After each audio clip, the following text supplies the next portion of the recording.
Goodbye 2021. Hello 2022 and welcome to the first Grappling Bulletin podcast of the new year. Myself, Hal Teague, joined by Corey Stockton today. And today's episode is a little bit different because usually every Monday what we like to do is to recap the events of the previous week. Well, of course, we don't really have any events going on over the holiday season. It's pretty much the closest thing we have to an off-season in Jiu-Jitsu, right? Yeah, the full maybe 2 weeks of it until it picks right back up. Because Jiu-Jitsu and grappling is a year-long sport. There's literally, it goes from January to December, non-stop.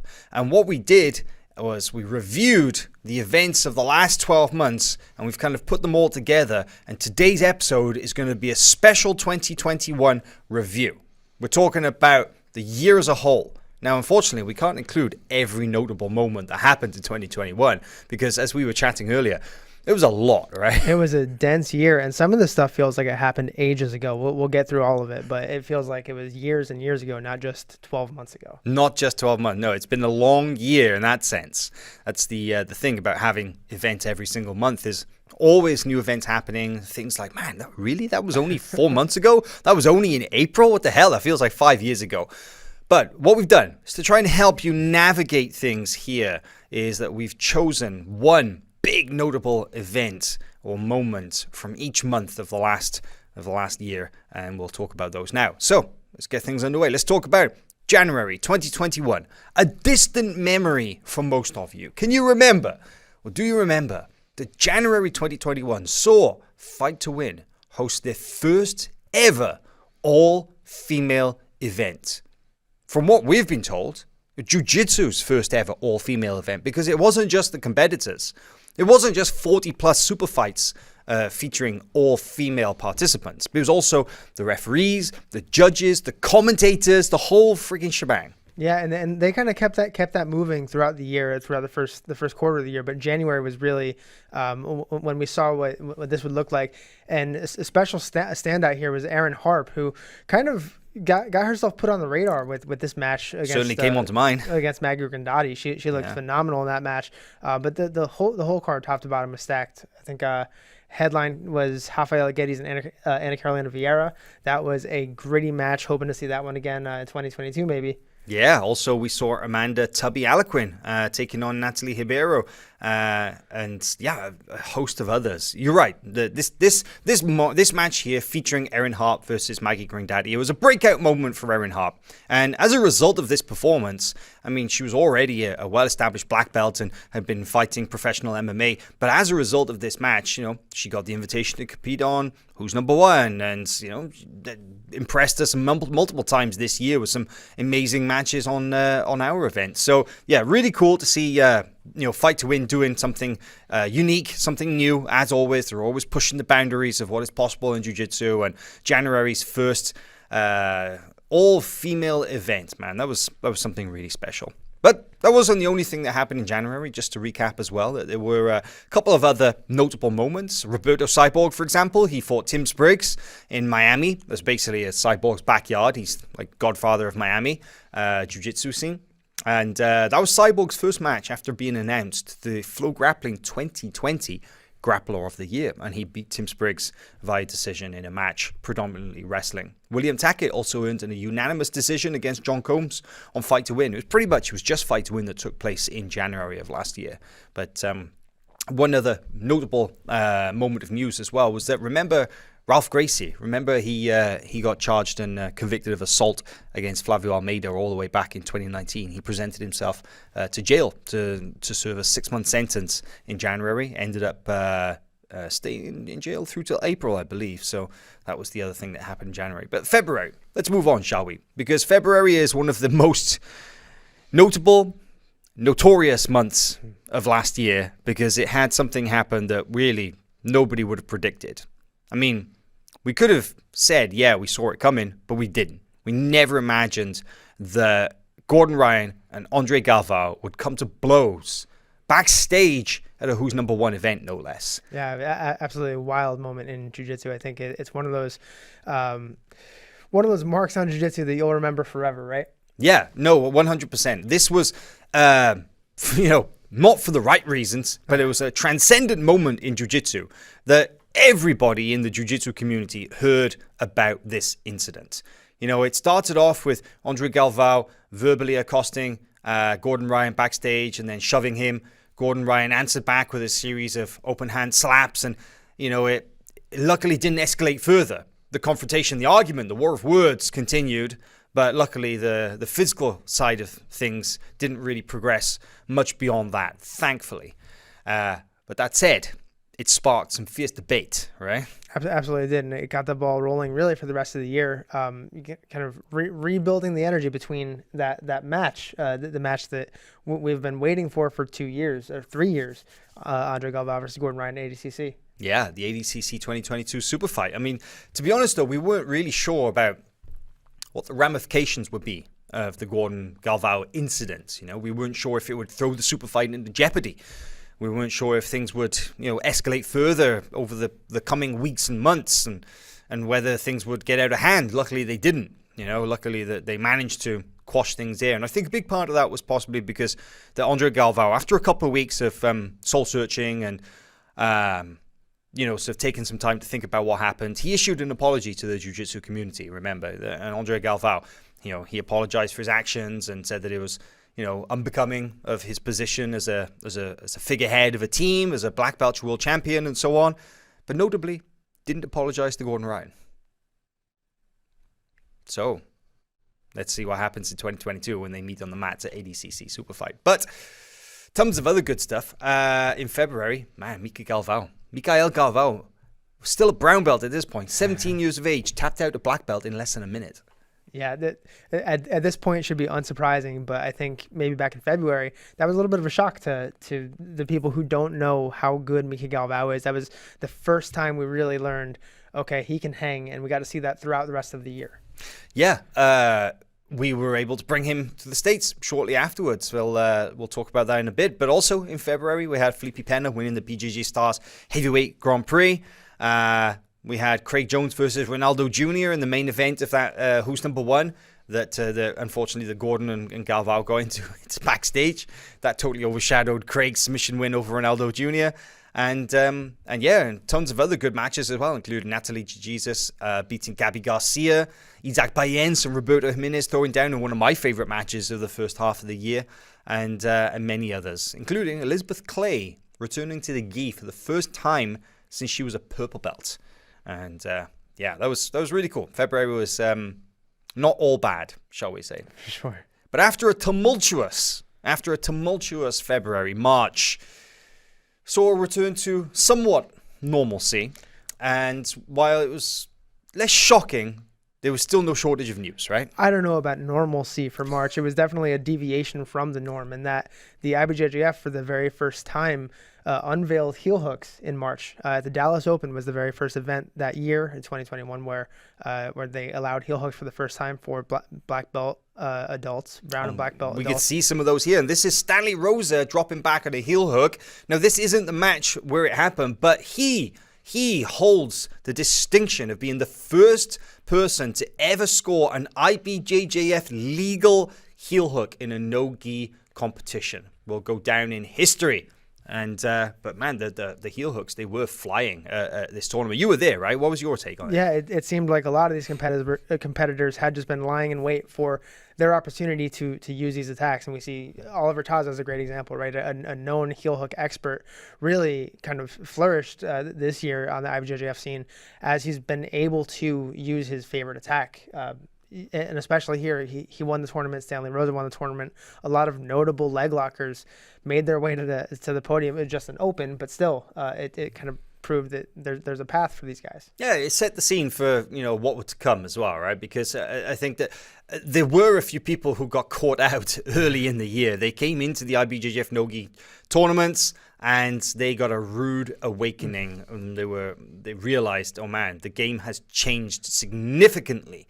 That said, it didn't take long for some people to adapt and to catch up on that. But yeah, it was really cool to witness IBJJF updating their rules for no-gi competition, showing that that no-gi jiu-jitsu has still got plenty of room to evolve. And we're big fans of leg lock here at FloGrappling, so it was really cool. that wasn't the only thing to happen in March. Of course, the leg locks were a large talking point, but let's not forget that the Who's Number One took place and featured Mikey Musumeci's first no-gi match since 2016. Yeah, that also feels like years ago, but Mikey Musumeci came back against Marcelo Cohen. Looked like he had never stepped away from the no-gi environment, and since then he's just been running with it. Yeah, he really has. Yeah, I mean, it's been a little bit of a roller coaster ride at times, but always entertaining to watch. And Mikey, man, 2021 was, he was one of the standout grapplers of the year, but don't forget that he hadn't competed no-gi for 5 years, nearly 5 full years, 4.5 years, when he came back to Who's Number One in March. Kind of cool as well, because Joe Rogan was there, Matt side, to watch it. He was there to watch Mikey Musumeci's no-gi return alongside Lex Friedman. They came in midway through the event. They were able to catch that live. They were able to watch Gordon Ryan doing his thing, calling his shot, no less, against Wagner Hocher. Remember when Gordon drew the triangle onto the envelope, sealed it, gave it to me, put it on my table right before he stepped onto the mat to face Wagner. Literally put it in his mat, and it had written on the outside, "Open me after the match." And I did. And it was a picture of a triangle, and this was shortly after Gordon Ryan used a triangle choke to submit Wagner Hocher. So calling his shot in pretty amazing fashion. But not the only big results, though, right? There was some other notable results from March. Yeah, a couple of big fight to win results. William Tackett beat Manuel Hibamar.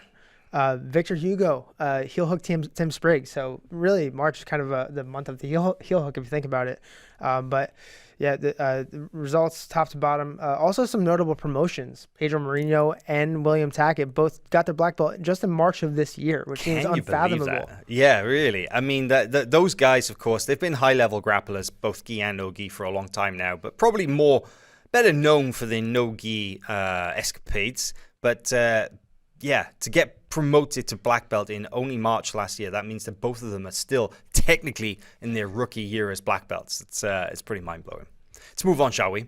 Let's move on to April. We're going through the year month by month, and April for me was a fun one. It was a really fun month because the Ruotolo brothers, man, these guys, we're always fans of the Ruotolo brothers here at FloGrappling. But April, when having two of them on the Who's Number One event at the same time, competing in high-profile matches, Ty Ruotolo going up against William Tackett and Cade Ruotolo going up against Ethan Kralliston. Yeah, take a look at this video because this will hopefully spur your memory. Because, man, Ty came out and he poured it on William Tackett in this match. Absolutely, he had an answer for every one of Williams' leg lock entries, and specifically showed off that back take that he likes to do from the leg locks, but also his passing, as we see, and when he got to the mount later on in the match, that smother. That he has now become a little bit famous or hated for, depending on who you ask. And then Cade's match as well was one of the early, still is a match of the year contender, but one of the first matches of the year that really made us think about the end of year awards. In April, that him and Ethan Kralliston went at it, and it was just insane. Ethan was able to escape from this incredibly tight armbar somehow. I have no idea how he managed to get out of that. And then, of course, Cade was able to seal the deal with a Darce choke. You'll see that in just a second. But a phenomenal match.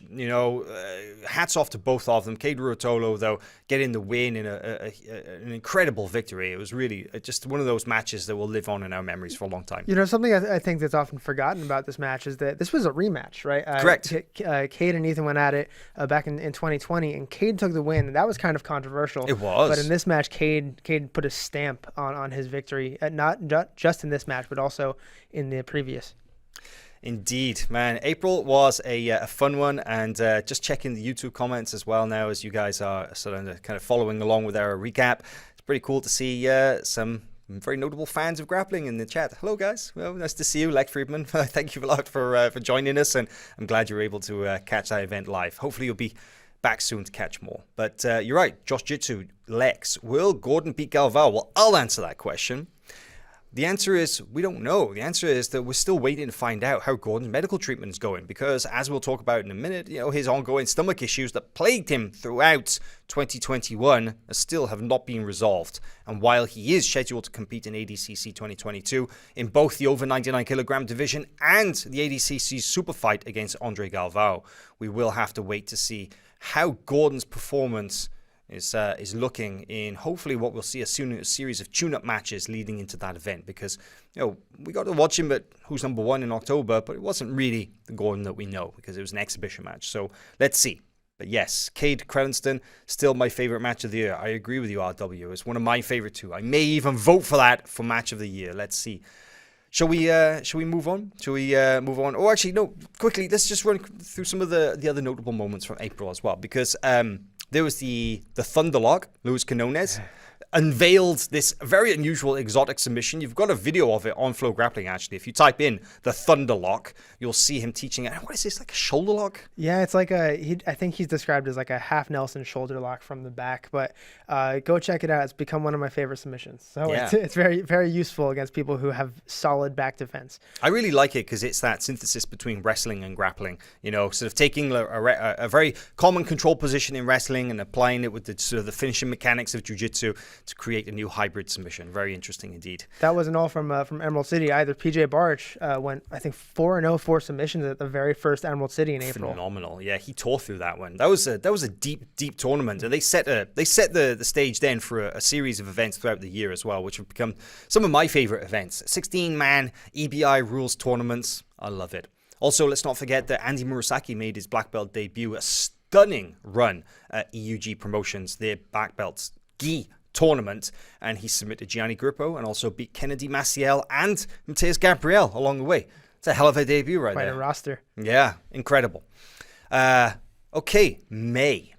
So, May was cool, and this isn't the main story that we'll focus on, but I want to make sure we get a mention of this because I want to say it straight for those of you at the back who maybe haven't heard, but, Joe Rogan is the very best ambassador for Jiu-Jitsu on this planet. Okay, if you consider all his work over the many years that he's been a UFC commentator, educating people as to the grappling techniques in those fights, and then, of course, you combine that with his work with the biggest podcast in the world, then he is by far and away the person who has introduced more new faces, new practitioners to Jiu-Jitsu than anybody else on this planet. And it was really cool because in May, he actually had 3 huge names join his show, including Craig Jones, Gordon Ryan, and John Danaher. All of those podcasts, some of my favorite episodes of the JRE, and really, really cool to see. But that's not the big story of May. That was the coolest thing for me. But the big story was that leg locks, man, they blew up in May, right? A couple of key examples, correct? Yeah, for a couple of reasons. First of all, who's number one, right? Let's call it the race to the fastest submission. Mikey Musumeci and Craig Jones were both in the main and co-main event. Mikey had a match with Lucas Pinheiro where he submitted him in less than 90 seconds, but in comes Craig Jones to say, not so fast. I'm still the leg locker here. Hold my boomerang. Right. Yeah, here we go. Yeah. This is the Mikey heel hook, right? This is a good old-fashioned, simple inside heel hook that he used to tap out the very tough Lucas Pinheiro. And this is interesting, isn't it? Because Mikey wasn't exactly known as a leg locker, He was still at this point. It was the question of, well, how good is Mikey's no-gi game? Because, he only had that one match against Marcelo Cohen, and he looked great. He looked phenomenal. He had this clinical finishing ability and, finishing with that sort of razor arm lock. But, man, the leg lock, this was something new from Mikey, right? Yeah, and if I remember correctly, this was Mikey's very first heel hook victory as a black belt. Oh, wow. Oh, that's really cool. Yeah. Thinking about it, you're right, because of course he'd competed in IBJJF no-gi tournaments as a black belt, but they were still illegal at that time. But yeah, he used a good old-fashioned inside heel hook to take out Lucas Pinheiro. And then Craig Jones, he came out against Luis Panzer. It's like he had something to prove, right? Yeah, and I think the exact thing was, I'm gonna beat Mikey's record here. I'm gonna get the faster submission. I am the leg locker. This is my field, and you better go sit down, because he did it in, I believe it was 36 seconds. No, it was a little longer than that. Yeah, we do have a number of fast results here, but I believe it was 46 seconds. It was, man, can you believe that? That's not even in the top 5 fastest submissions in WNO history. It's been a good year for that too, hasn't it? Craig, man, you got to step your game up. But yeah, speaking of leg locks, obviously Craig was able to score this one here, but then in the IBJJF, we saw a position sort of come about that was one of those positions that real hardcore leg lockers would know. However, a lot of people were introduced to this for the first time. Play this clip, please, Tyler, because we've got the false reap.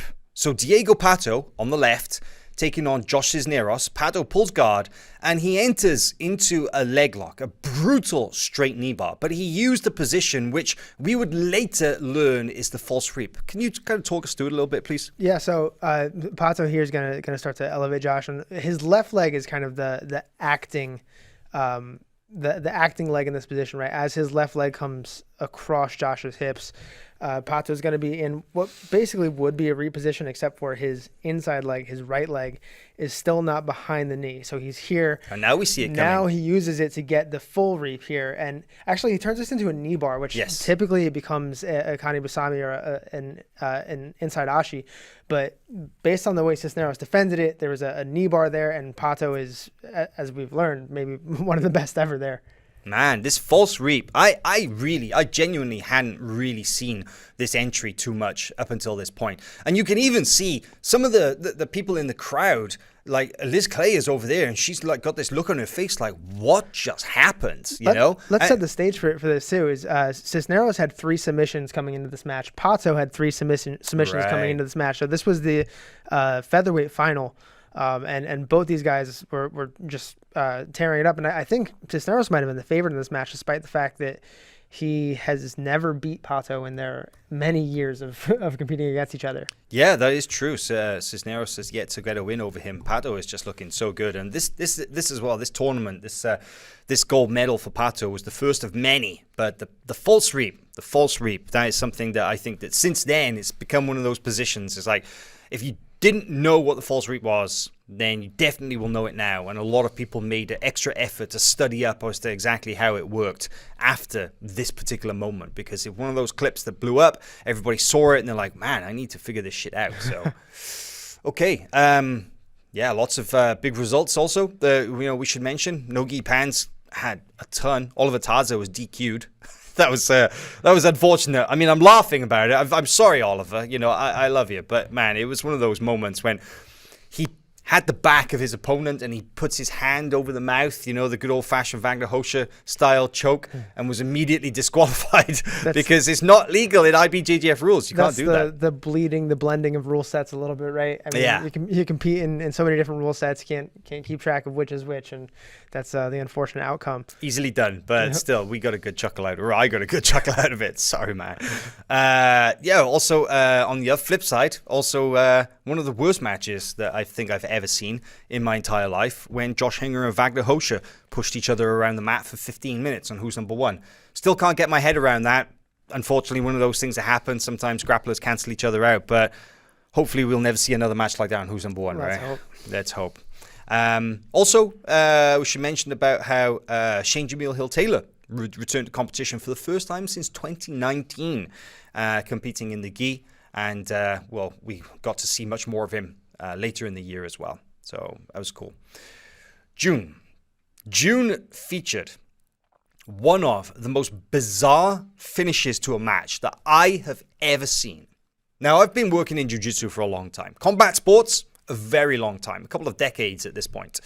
And I've seen a bit of everything. I've seen some freaky results in my time. But, man, the match between Lucas Hulk Barboza and Mateus Diniz on BJJ Stars, this blew me away. And we can play the tape as we're talking about this, because it was an incredible end to a rather pedestrian match. 10-minute match, not a great deal happened. Hulk was winning 2-0 up until the last 10 seconds when Mateus Diniz hit this arm drag, got onto this kind of crucifix position, one arm rear naked choke. But then Hulk goes to sleep. And Mateus is pointing to the referee and he's like, hey, he's out. He's out. And yet, Mateus Diniz was not declared the winner. So, let me explain. Because when we looked it back, and you can see here, he's got the choke on, the clock goes to 0. But the referee didn't stop the match because the timekeeper hadn't signaled the end of the match yet. So the referee couldn't see the clock. Of course, he's keeping a close eye on the action. It was only seconds later, 6 seconds after the technical end of the match, the whistle was blown. The referee stopped, and the video replay was, man, they took a very long, very close look at it, and Hulk was declared the winner because technically he was ahead on points when the clock ran down to 0. And he was deemed to have gone to sleep after the official end of the match. You couldn't make it up, could you? That's something I think we'll never see this again. This will never happen again. It's a once in a lifetime kind of odd circumstance, but it was fun to watch. It was a fun conversation to be a part of for the week afterward. It was. I mean, I feel terrible for Mateus Diniz because that is about as close to one of the greatest comebacks I think we could have possibly imagined. But you got to give it to Hulk, man. He had an incredible year. 2021 was a big year for Lucas Hulk Barboza. That was a rare moment where he stumbled, but he still got the win. And as he likes to say, he could even win a match with his eyes closed. I love it. June also saw the buggy choke unleashed for the first time on Who's Number One. Cade Ruotolo tapping out Cole Franson. And man, since then, I've lost count of the amount of people who have tried to fucking buggy choke me at the gym. How about the amount of buggy chokes that we've seen actually work, gi and no gi, in every other event since then?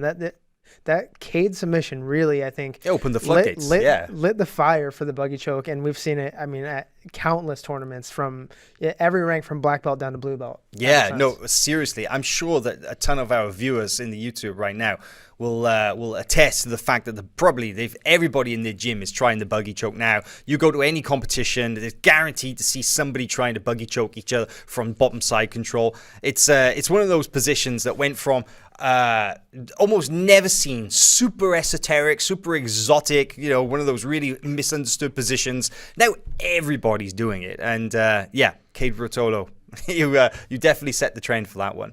There were some other big results. Let's not forget as well that we saw the fastest submission of the year on Who's Number One, Haysam Rida, 36-second armbar against Miha Perhavitz. That was pretty incredible, and Andre Galvao confirmed that he would 100% return in ADCC to defend his 2020 to defend his super fight title against whoever the opponent would be, because that was the big question.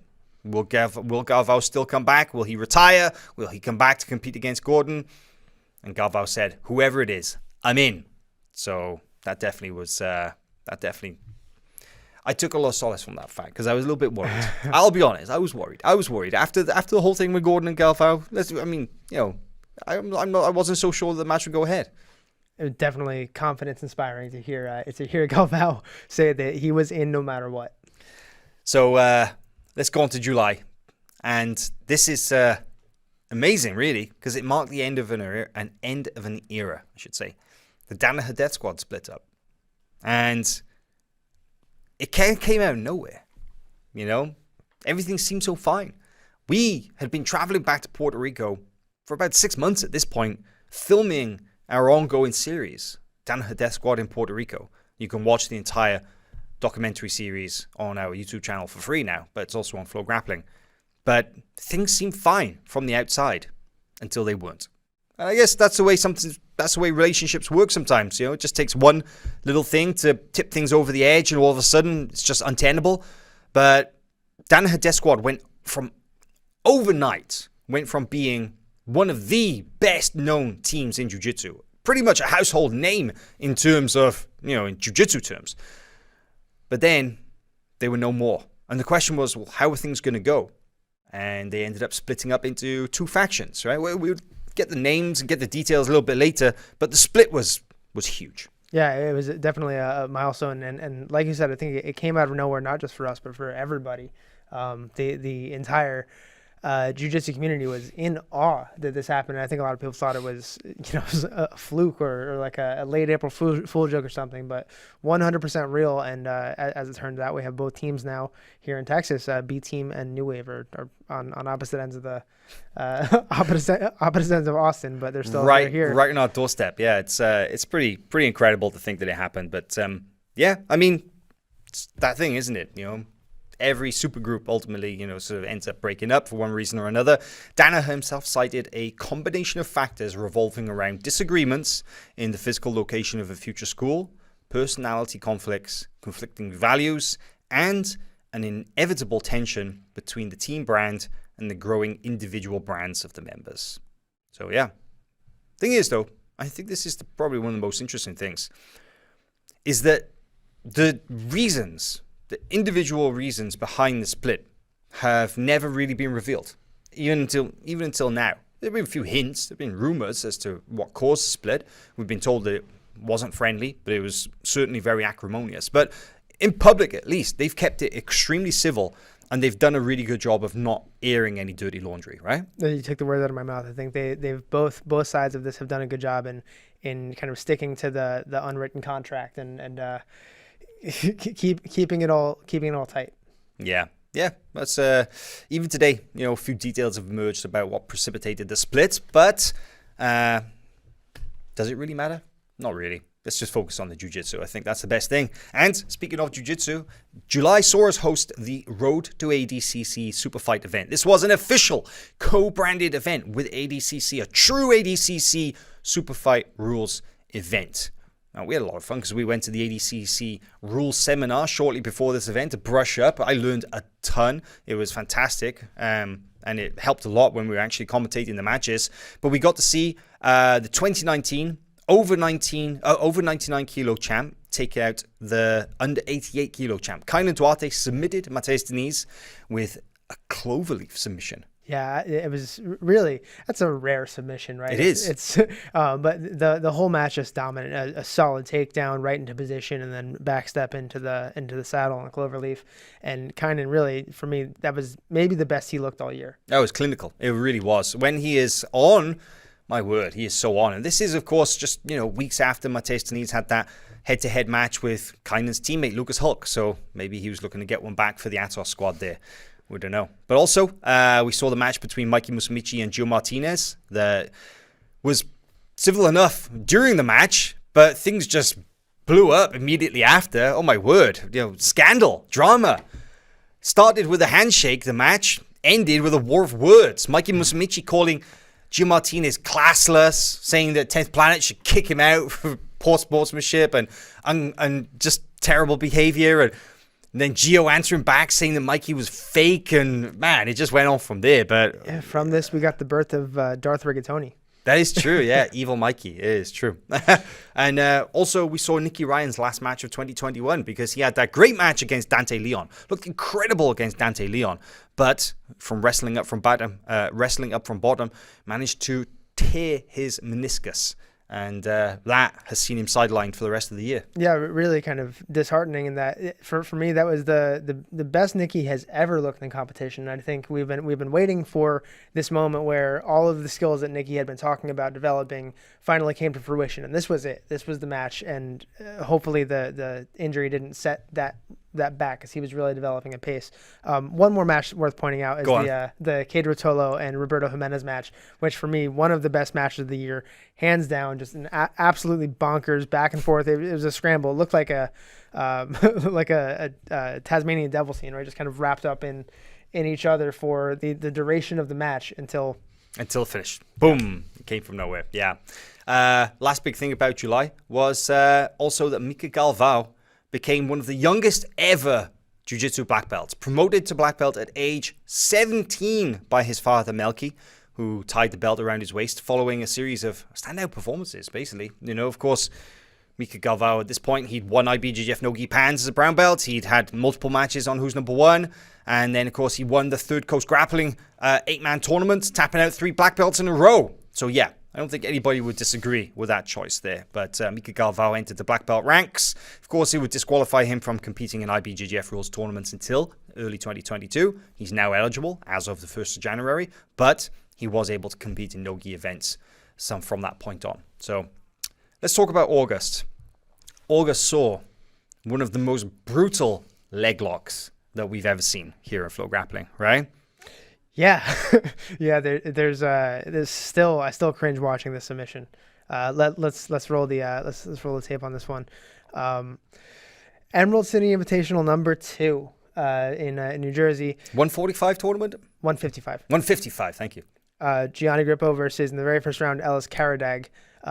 Gianni was heavy favorite to win the tournament. He actually ended up winning the tournament. He did. Beat Kennedy Maciel in the final. But this in the first round, Here it comes. He showed his sometimes underrated leg lock ability with this devastating heel hook. Yeah, watch now as Gianni Grippo controlling that leg. Boom! Smashes on the inside heel hook. Rips it on. Grip and rip. They call it Gianni... They call it the Rippo, right? It was a really, really savage heel hook. There is no doubt about it. But it sparked a debate because people were like, man, Gianni, did you have to smash the heel hook on that hard? Did you have to rip it on? And Gianni's response was like, listen, hey, number one, I'm not trying to hurt anybody, okay? It's part and parcel of the game. But number two, it's completely valid and legal under the rules. This is a professional level tournament. This is not a day-to-day training session. This is not an amateur event where you go to work on Monday morning. This is a professional tournament with a total grand prize of $10,000 on the line. Grippo was all about that prize. He's a man on a mission. He had to get through every opponent in front of him, and that meant playing within the rules to do so. And he didn't break any rules whatsoever in the process, but still some people found time to criticize his submission, right? Yeah, and I don't know. I can see both sides to this, but everybody who signs up for this tournament, who gets invited and accepts the invitation, knows what's at stake. I mean, it's, you see people refusing to tap to every submission under the sun. So it's your responsibility to tap if you're running away from the submission. That's my perspective. Great point Indeed. Some other big news out of August as well was that Mika Galvão, his black belt debut didn't quite go as planned. He lost a 2-0 match against Mauricio Oliveira of Dream Art in the opening round of the BJJ Bet Middleweight Grand Prix. In that same event, Lucas Hulk Barboza emerged the winner of that tournament, slamming Leandro Lo on his head and then choking him out from the back. Another big win for the Hulk. Also, there's some developments following the split between the DDS members. And we got to find out that Craig Jones and co. would be forming something called the B Team here in Austin, Texas. And they were the first of the former members of the DDS to make it here to Texas. They set up shop in South Austin and got training immediately. And people kind of chuckled at first, right, about how they called themselves the B Team. And yet, they seem to be doing pretty well for themselves. Yeah, I mean, that's very much on brand for Craig Jones, right? He's, always second place, so B Team is fitting, but they've, the squad is obviously, it's very much an A-list. Nicky Rod, Nicky Ryan, Ethan Krellinson, a lot of the heavy hitters from the former DDS. Yeah, and they've hasn't stopped them, getting good results in competition, right? So, that's it for that. Well, it's not it for August. There are tons of results for August, including one of Mike's favorite submissions, Mateus Gabriel scoring a 50-50 armbar against Luan Carvalho in Brazil, and that was spectacular because anytime somebody messes up the 50-50 guard with a submission, be it a leg lock or an arm lock, I'm all about it. So good job, Mateus Gabriel. Okay, let's talk about September, the Who's Number One Championships. September was big, man. September was huge because we had PANS. That was a gi tournament, of course, and that was great because it was the first major IBJJF gi tournament of the year. Tynan Dalpro winning gold at middleweight. We saw Yara Suarez come through, Gabi Pesanya, Ana Rodriguez. Lots of new names coming through. Shane Jamil Hill-Taylor was able to take gold at featherweight. It was a great tournament, start to finish. But no gi. No gi was really sort of the dominant theme for the earlier part of the year. I think the gi came back with a vengeance later on in 2021, but still, no gi season was in full swing. So the Who's Number One Championships in September. This was where we crowned no less than 5 champions. Yeah, and those 5 champions all had to go through the ringer to earn that title, to earn their 30 grand plus. Tim Spriggs, right? Let's talk about him first. Huge upset in the final over Kaynan Duarte. And go be honest, how many people picked Tim Spriggs to win this tournament? How many people predicted that Tim Spriggs would submit ADCC champion Kainan Duarte with a heel hook in the final. If you did, I hope you put your money on it because he was plus 4,000 to win the tournament. In the betting lines. That is incredible. Yeah, he wasn't the only champion crowned, of course. We also we saw Cade Ruotolo take the lightweight strap. We saw Ty Ruotolo take the 185-pound belt. Maisa Bastos, the 115-pound champion, and Rafaela Guedes, the women's heavyweight champion. So yeah, there was a lot of really significant results at this event, and it's impossible to describe all of them because there's so many great matches. But I'm going to ask, what were a couple of your standout moments, your standout matches from this event? Ooh, I loved that Ty Ruotolo reverse arm triangle on Dante Leon. I think it's one of my favorite submissions just in general. So it's like a seated arm triangle. Looks like a guillotine, but works like an arm triangle. Right. That was definitely something special. Grace Gundrum hit the first ever twister on Who's Number One history. That was pretty cool. But I mean, you could shout these out, right? Because let's not forget that Gabriel Souza coming out and submitting Mikey Musumeci, becoming only the second person to ever submit Mikey as a black belt. Gabriel Souza using a north-south choke. Jacob Couch. Yeah, submitting the division favorite Roberto Jimenez, with a first round inside heel hook. That wasn't all though. We saw the fastest women's submission in WNO history, Tubby Aliquin catching a toe hold, and there was also the epic match between Amanda Levy and Gabby Garcia. Yeah, that was a phenomenal match. Also, the Cole Abate, even the Cole Abate storyline in the Who's Number One championships, right? Comes out and beats Gio Martinez, takes Gio's back, did some damage to Gio's leg, and then lost a close match to Gabriel Souza in the second round. Yeah, Cole Abate, man, beating Gio Martinez like that was something really, really cool, I gotta say.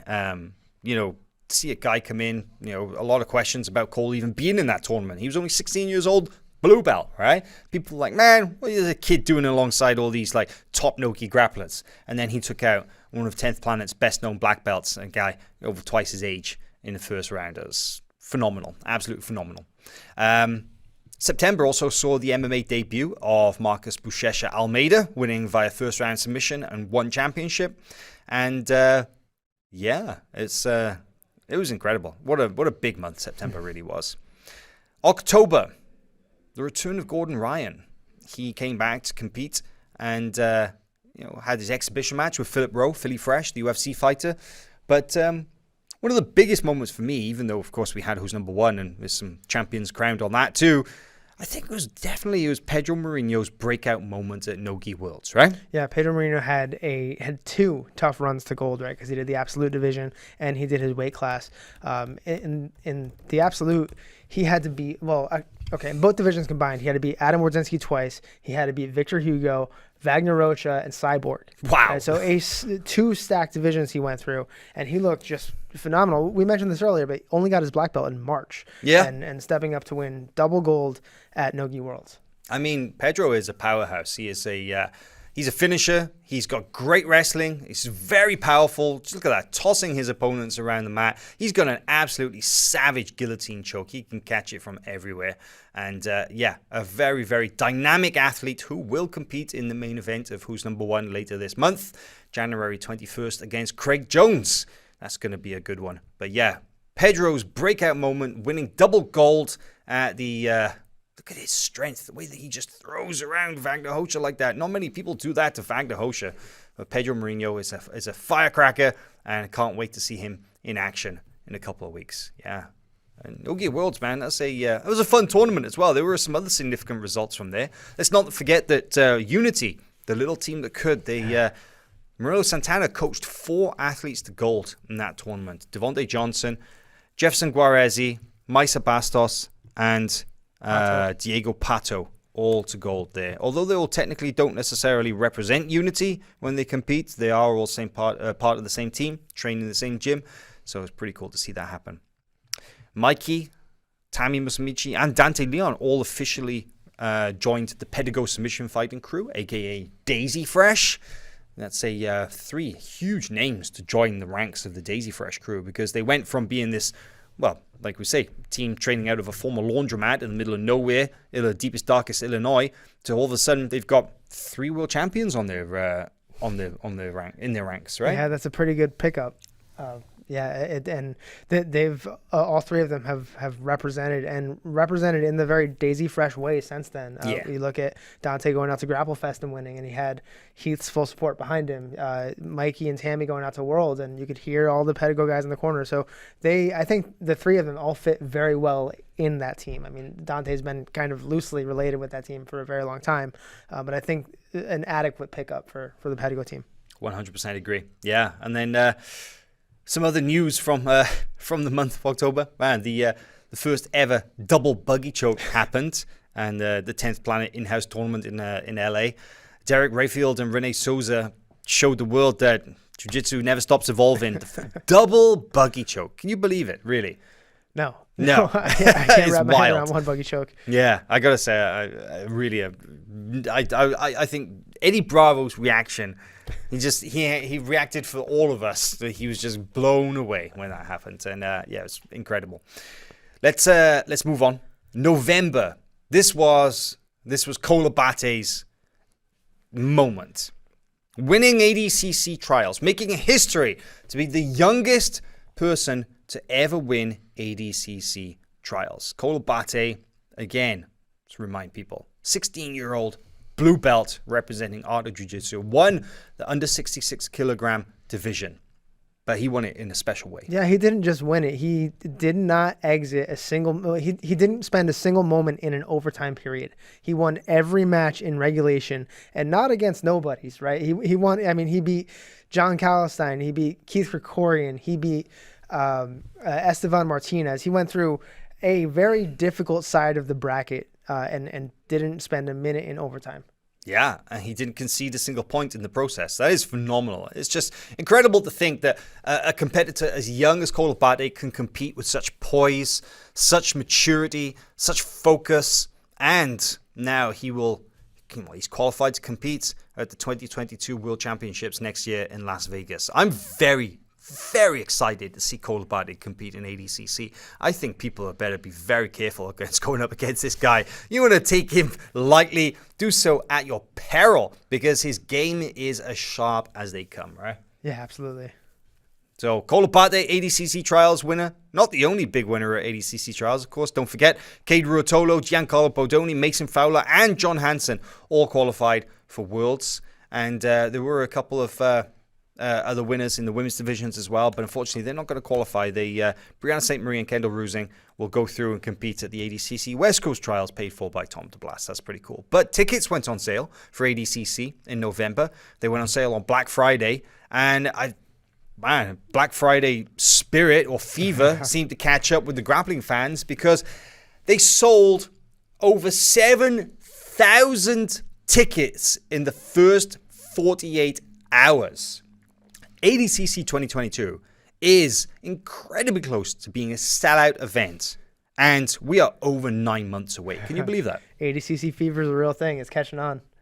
It is. Yeah, I can't wait for it. I mean, obviously everybody's super excited, but I'm glad that we've got media passes, put it that way, because I definitely wouldn't have bought a ticket on Black. I would have been too busy full of turkey chilling out or something. So I'm glad that we're going to have mat side seats. IPJJF event, the Grand Prix, the middleweight and heavyweight Grand Prix also took place, and Tynan Dalpro looked flawless in beating Hanato Kanuto and Jonatas Gracie to win the middleweight division. Victor Hugo's result against Muhammad Ali in the final of the heavyweight bracket. Whew. Talk about controversial leg locks. His Aoki lock, his ankle lock, man, that got people talking as well, huh? Yeah, it definitely sparked some debate. And I think a lot of it was leaning towards maybe this is legal, and I think maybe the biggest backlash was, well, it shouldn't be. So wherever you fall on it, it definitely got a conversation going about the legitimacy of leg locks in the gi, and specifically leg locks that look a lot like ankle locks. They do, yeah. It's a gray area as to whether it was legal or not, because it's kind of not a straight ankle lock. It kind of looks like one. It kind of is a twisting leg lock, isn't at the same time. And I think the biggest thing is that the referees and the officials need to take a very close look at the submission to see whether it meets the criteria of a legal leg lock under the IBJJF definition of those, and make sure that they just simply educate the competitors one way or another. That's the biggest thing about this. I've been tapped the Aoki lock, by the way. They freaking suck. Those things are Awful. Yeah, I need to thank Victor Hugo for reminding me that these leg locks exist because I've been using them a lot. Yeah, it wasn't you who tapped me out. It was Gabe Tuttle at 10th Planet, by the way. I just want to make that clear. He has not tapped me out with an Aoki lock, but okay. Other big news from November as well. Dante Leon won the Grapple Fest belt and called out Lachlan Giles to either step up or step aside. And basically, Lachlan's been stuck in Australia, hasn't been able to compete for the longest time. But that's a match I'd love to see. Dante versus Lachlan. That would be a lot of fun. Andre Galvao signed a 2-year, 6-fight MMA contract with one championship. He told us the anticipated fighting as soon as February of 2022. Now, we're not sure whether that's going to happen or not. We have heard that the ADCC Superfight champion has been training MMA at Atos HQ alongside some very notable black belts there. I've seen guys like Lucas Hulk Barboza, Ronaldo Jr., and Kainan Duarte training with him, but no news as to whether Galvao will be entering the ring anytime soon. Be keeping a close eye on that, though. I'm very keen to see what will happen there. Also, Roger Gracie inducted into the ADCC Hall of Fame, which was very, very cool. December. Worlds. Man, the World Championships. December was when the gi came back for real. Okay? Because we'd had gi events, we'd had gi super fights, we'd had Pans, we'd had American Nationals, we'd had the Masters Worlds, we'd had the GP, but nothing comes close to the IBJJF World Championships. Play this tape as we're talking because this just gives you a sense of what it's like, the special feeling of being at the IBJJF Gi World Championships. There's nothing like it. No, it was the energy in the room was just wild, and it was great to see a lot of these athletes that really we haven't been able to see competing in over a year, right? A lot of the Brazilian athletes that haven't up until Worlds been able to make it across the border and make it up to compete in any IBJJF, let alone just Worlds. Yeah, no, you're absolutely right. I mean, it wasn't until travel restrictions were lifted at the beginning of November that many people were freely able to enter the United States. And of course, that opened the door for many great matches. This one was one of my favorites, though. Kainan Duarte versus Ronaldo Jr. Kainan went on to win his first black belt world champion in his rookie year, took the gold medal in the middleweight division. Leandro Lowe going up against Otavio Souza in a battle of the veterans. Nicholas Merigali buzzsaw passing against Victor Hugo. There was a controversial moment that took place also. Beatriz Mesquita's record-breaking 10th world title in the IBJJF World Championships, and many, many other notable results. It really was a special tournament. It wasn't quite the same. It wasn't at the Pyramid.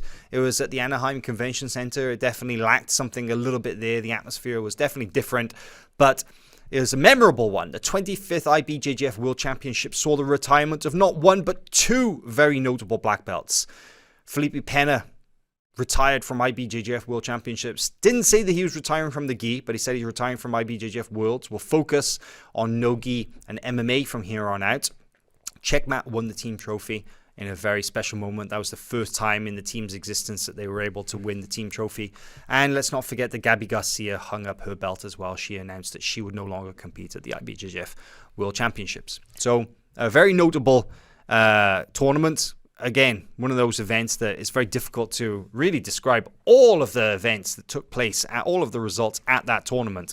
I think that some of the standout facts were just simply like how many champions were actually crowned, right? Yeah, and to that point, I think the 2021 Worlds was a culmination of this season that was being built, right? Ana Rodriguez, for example, hit what I'm calling kind of a virtual Grand Slam. There was no Euros, but she won everything else. Right. Diego Pato, four major titles: Nogi Pans, Nogi Worlds, Gi Pans, Gi Worlds. Yep. Tainan Dalpera finished his phenomenal season, going 36-1. Wow. And just all of these athletes had this finality to a season, which we haven't really seen in over a year. The most first-time world champions crowned in 17 years. Incredible, really was.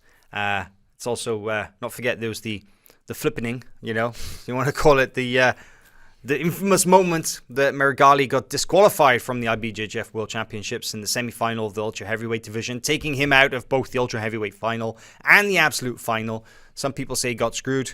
Others said he should have paid greater attention to his manners and read the rule book. Either way, is what it is, and we were denied the absolute final in a very disappointing result. But Marigali, I think that may have stoked a fire in him, actually. I think we could see him come back with looking for blood in 2022, right? Yeah, anytime Marigali gets energetic, I'm all here for it, right? And if that's what it takes to kind of light him up, bring it.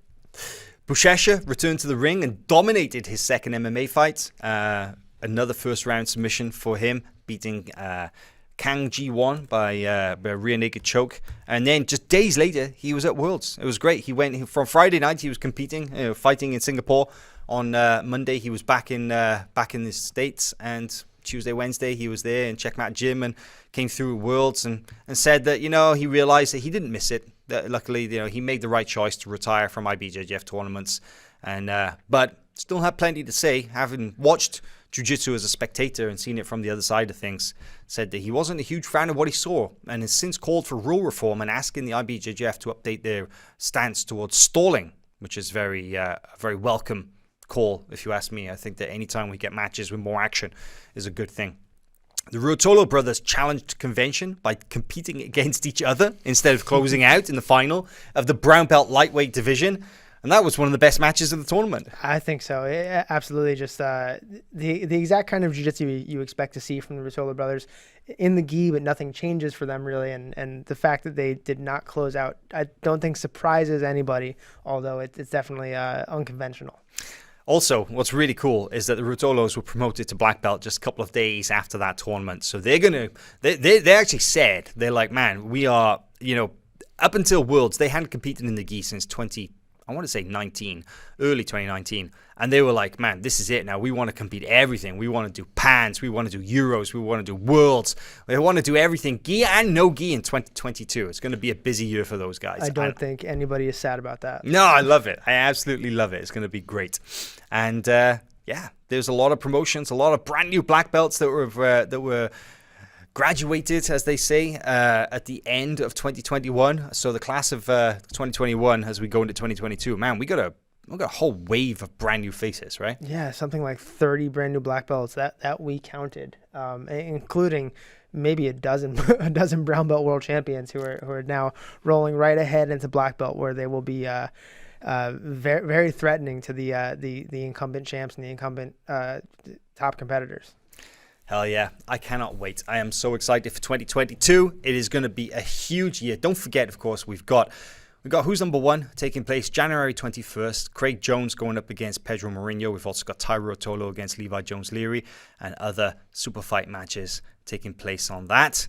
And then we also, we've got some big events in this year as well. We've got all the ADCC International Trials events taking place in Brazil, in Europe, in Australia, in Asia, all leading in to the ADCC World Championships in September. All that and much, much more throughout the rest of this year. 2022 is going to be wild, huh? Can't wait for it. Euro's right around the corner. Pan's right around the corner. It feels like a full jiu-jitsu calendar for the first time in a very long time. If you thought 2021 was big, 2022 is going to blow it out of the water. Guys, we'll see you next week for another episode of Grappling Bulletin. We'll be discussing the FloGrappling End of Year Awards. It is almost that time that we'll be requiring you to vote for your End of Year winners. We will announce the winners on our Who's Number One show on January 21st. We'll see you next week.